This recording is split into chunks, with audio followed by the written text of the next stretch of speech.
Bienvenidos, los invito a ser parte de la Legión de Ángeles Clandestinos. Van a escuchar el segundo capítulo. Pónganse cómodos, bajen las luces y suban el volumen. Aquí comienza Legión de Ángeles Clandestinos.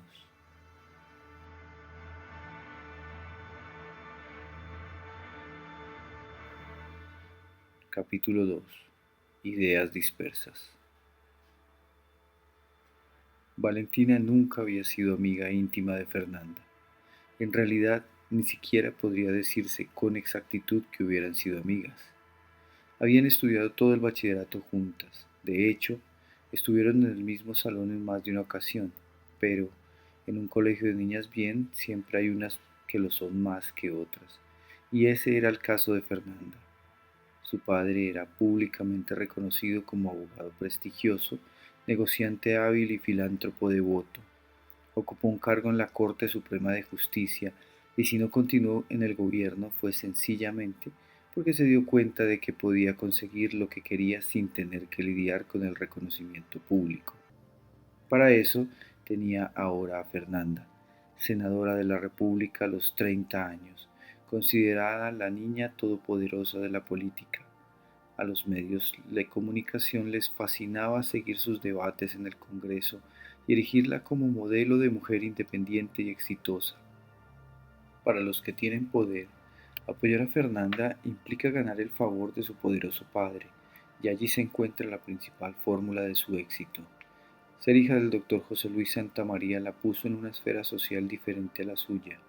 Si bien ella era hija de un médico, también exitoso en su campo, nunca tuvo ni tendrá las influencias o los recursos para estar en el círculo social de Fernanda. La vio partir en silencio, y solo cuando las camionetas salieron del periódico, Valentina se puso en pie. Miró hacia el edificio, al segundo piso en donde estaba su escritorio, y decidió que no volvería. Es una pena, pero el diario de Pablo tendrá que esperar, se dijo. No podía perder tiempo, debía recabar información, así que se dirigió al archivo del periódico a buscar casos similares, pistas que la pusieran en el camino correcto. El archivo estaba ubicado al interior del complejo de edificios que componían el periódico, en una bodega. Para llegar, había que pasar por la sección de máquinas, la sección de carga, la cafetería y una bodega a la que llamaban de San Alejo, pues nadie tenía claro qué tanto había allí almacenado. Finalmente, donde ya todos creían que no había nada, allí se encontraba una pequeña bodega que había sido habilitada como archivo, un lugar al que no muchos acostumbraban ir. Estoy en ese lugar infecto donde se acumulan las cosas antes de ser desechadas, solía decir Camila, la archivera, vestida siempre con prendas de cuero y labios pintados de manera estridente.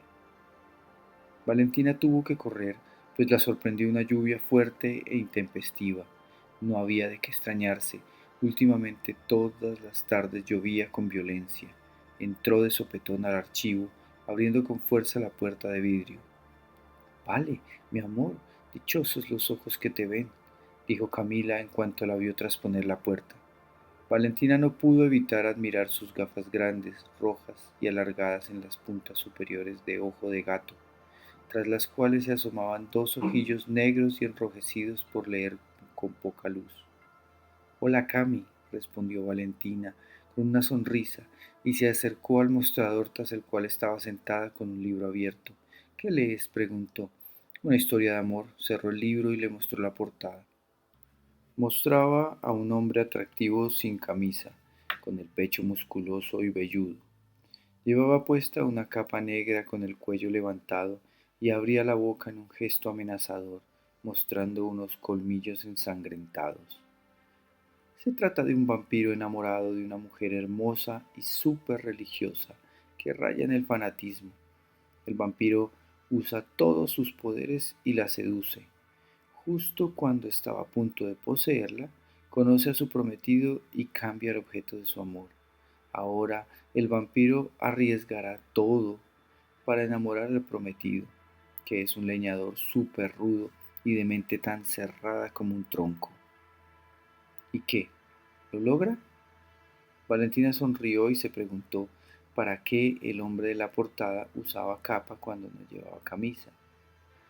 No sé, no la he acabado, pero la escribe un autor que me gusta. He sabido que lo logra, sino cuál sería la gracia del libro. Lo interesante es saber cómo lo va a lograr. Valentina se dirigió a los ficheros milimétricamente organizados, el bebé amado de Camila. ¿Y cómo se llama el libro?, preguntó. ¿El caso del vampiro que le tira todo lo que se mueve? Nada, es un valiente que le apuesta al amor. Cosa que tú no entiendes, dijo Camila mirándola por encima del hombro. Podríamos ser tú y yo. Yo la vampira enamorada y tú la leñadora obstusa. Valentina rió. No lo creas, me falta el prometido. Además, Paola me mataría si se entera. Ay, mi Paolita, dijo Camila y suspiró largamente. ¿Y qué se te ofrece por estos lares fuera de interrumpir mis edificantes lecturas? ¿Cuál es la cuestión oscura que traes entre manos? Asesinos en serie con motivaciones religiosas. Bonito, nada raro en ti, por eso te quiero. A ver, adivino, te encomendaron algo casual y, como raro, ya averiguaste algo nuevo. No, por ahora no puedo decirte nada. ¿Has escuchado algo que encaje?, preguntó Valentina mientras recorría con sus dedos las fichas ordenadas por los nombres de las noticias. Buscó el nombre de José Luis Santamaría y sacó una ficha de su lugar. Camila inmediatamente levantó el mentón, vigilante de lo que hacía Valentina con su fichero. Déjame pensarlo. Sí, por supuesto, la religión es el principal motivo de crímenes en la historia, pero como no te interesa la Inquisición, creo que tengo otras cosas que podrían encajar. Sorpréndeme, chica. Se puso en pie, salió del mostrador y con un pequeño empujón la apartó del fichero. Llevaba puesto un corsé negro apretado que acentuaba sus grandes senos y le daba un poco de cintura a pesar de tener las curvas de una columna griega. Bajo el corsé sobresalía una blusa blanca con bolero de encaje en las mangas y en el cuello. Si llevara un parche en el ojo, podría decirse que estaba disfrazada de pirata. Mientras Camila rastreaba en sus recuerdos, Valentina consultó las últimas noticias relacionadas con José Luis Santamaría. El caso del secuestro se lo habían dado a Carlos Rodríguez, un reportero político. Lo presentaba como un incidente extorsivo ocurrido durante la fiesta de cumpleaños de José Luis.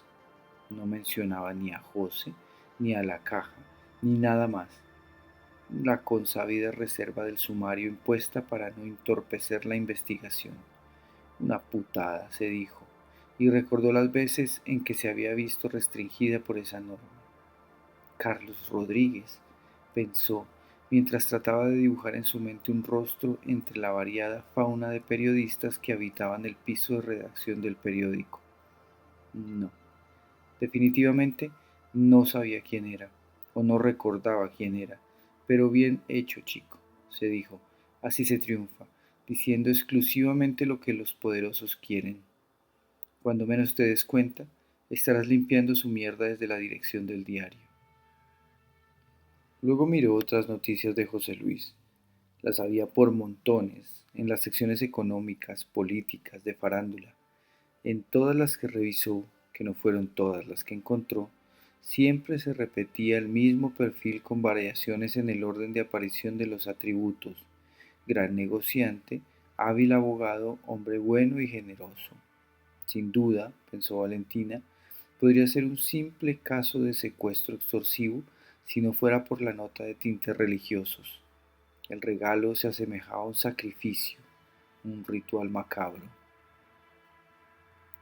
Tengo varias sorpresitas, interrumpió sus cavilaciones Camila y depositó varias fichas sobre su mesa. Valentina suspiró ante la perspectiva de una tarde de lecturas poco virtuosas. Camila notó su gesto y tomó su mano, dirigiéndole un gesto falso de compasión. Que te diviertas, querida. Luego volvió a su asiento y desapareció tras el mostrador. Lo que Valentina leyó durante toda la tarde haría llorar a gritos a Sherlock Holmes. No había nada inteligente, nada elegante, todo era lo bruto, sin razón. Locos funcionales que un día dejan de funcionar y no buscan ocultar sus crímenes, pues son realizados para dar testimonio de la gloria del Señor. niños violentados que luego se transforman en violentos psicópatas fundamentalistas, esquizofrénicos que confunden sus delirios místicos con la realidad, todos moradores de la oscuridad, que creen que sus actos sirven a una causa que justifica cualquier tipo de aberración. La mayoría de los perpetradores estaban en la cárcel, en el manicomio o muertos. Una noticia llamó poderosamente su atención. Era del año pasado. El titular decía: "Al servicio del cielo, asesinatos por codicia y credulidad". Solo con leer el título supo que era el estilo de Roberto Páramo, su mentor en algunos aspectos periodísticos, un pesado de tiempo completo como persona. En breves palabras, la noticia decía que los forenses habían logrado conectar 3 asesinatos ocurridos durante los últimos 12 años. Los habían conectado gracias a que encontraron en las víctimas restos de un fármaco específico y desconocido, el mismo que ya había sido relacionado con otra víctima. Un hombre había buscado los servicios de una bruja que se hacía llamar la Llanera María. El hombre quería vengarse de una mujer que lo había rechazado y le pagó para que obrara un maleficio.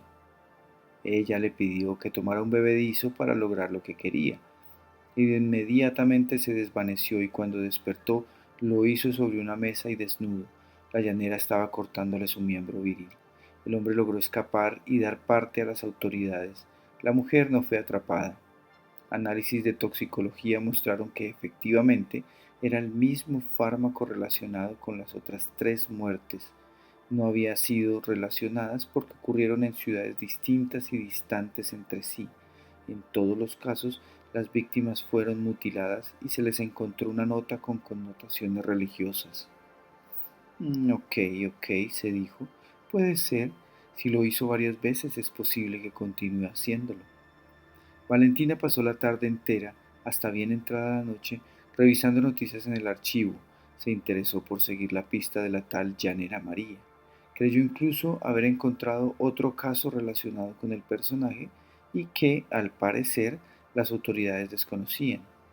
En Bucaramanga, en 1988, de nuevo aparecía una bruja utilizando el nombre de la llanera y relacionada con un asesinato. La llanera había citado a 2 hermanos, mujer y hombre, en el curso de un río para un baño de limpieza. Ambos entraron, uno salió. El hombre murió ahogado. Ambas mujeres testificaron que fue un accidente y al poco tiempo la mujer recibió una herencia que no tuvo que compartir con su infortunado hermano. Unos meses después, uno de los hijos del hombre muerto logró conseguir un permiso para la exhumación del cuerpo de su padre. Los resultados mostraron que tenía rastros de un fármaco desconocido cuya composición química indicaba que había sido usado para drogar a la víctima. El hijo aseguraba que dicho resultado mostraba que su padre fue ahogado. La noticia concluía señalando que el caso continuaba en estudio. Valentina no pudo encontrar cómo terminaba la historia. Era posible, se repitió, el perfil encuadra, aunque debía reconocer que sería una maniobra muy osada de parte de una ladrona y homicida que opera con libertad gracias a su bajo perfil. Puede haber una motivación más que egoísta en su actuar, las notas así parecen demostrarlo. Valentina podía ver en la llanera un deseo de justificar sus actos, atribuirlos a una cierta trascendencia religiosa. El caso de José Luis sería un acto final que le permitiría obtener un mayor eco para su mensaje. Puede ser, se repitió, ya veremos qué tiene la policía. Cuando Valentina se despidió de Camila, tarde en la noche, le ofreció que podía acercarla en su carro hasta su casa. Camila rechazó el ofrecimiento, prefería quedarse allí leyendo. Total, mi pavo está de congreso. Bueno, a menos que tú quieras venir conmigo a casa. Y la miró con un gesto insinuante. Me tientas, Cami, pero no, tengo que pintarme las uñas de los pies, dijo, dándole un beso en la mejilla mientras recibía un golpe amistoso en la pierna. Cerró tras de sí la puerta del archivo y entró de lleno en una noche brumosa de luna llena. Aún lloviznaba y el aire frío y húmedo le encendió las mejillas. Valentina respiró profundo. Quería borrar de su mente el recuerdo de su investigación. poblada de asesinatos, de fotos de víctimas y victimarios, las memorias terribles de los que sufren, la miseria humana para la que decir hombre lobo del hombre resulta un eufemismo. Pensó en Jorge, su amante tinieblo, en su calor, y pensó en caerle de sorpresa a su apartamento. De inmediato lo descartó. Tal vez ya tenía compañía y se encontraría en una situación incómoda. Estar en una relación abierta tenía sus inconvenientes. Cuando arrancó su escarabajo modelo del 82, pensó que le vendría bien tener una relación estable, a alguien que la recibiera en su apartamento con un café caliente y la pregunta, ¿cómo estuvo tu día? Luego sacudió negativamente su cabeza. Por su mente pasó como un rayo la memoria de sus fracasos amorosos. Esos pensamientos, precisamente esos pensamientos, son veneno. De regreso a su departamento manejó a prisa, tal y como era su estilo. Cuando llegó, cenó frugalmente, prendió el televisor y escogió algo intrascendente. Se sirvió algunos tragos. Para olvidar la investigación, se dijo, pero, como era habitual, no se midió y tomó hasta quedar completamente dormida.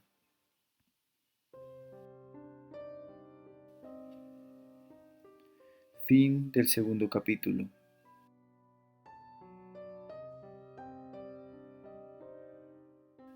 Gracias por escuchar hasta el final. Si te gustó, sabes que puedes apoyarme en esta labor uniéndote a mi Patreon El Bardo. O si lo prefieres, puedes adquirir el libro en el link que te dejo en la descripción. Me despido deseándoles paz y felicidad. Hasta el siguiente episodio.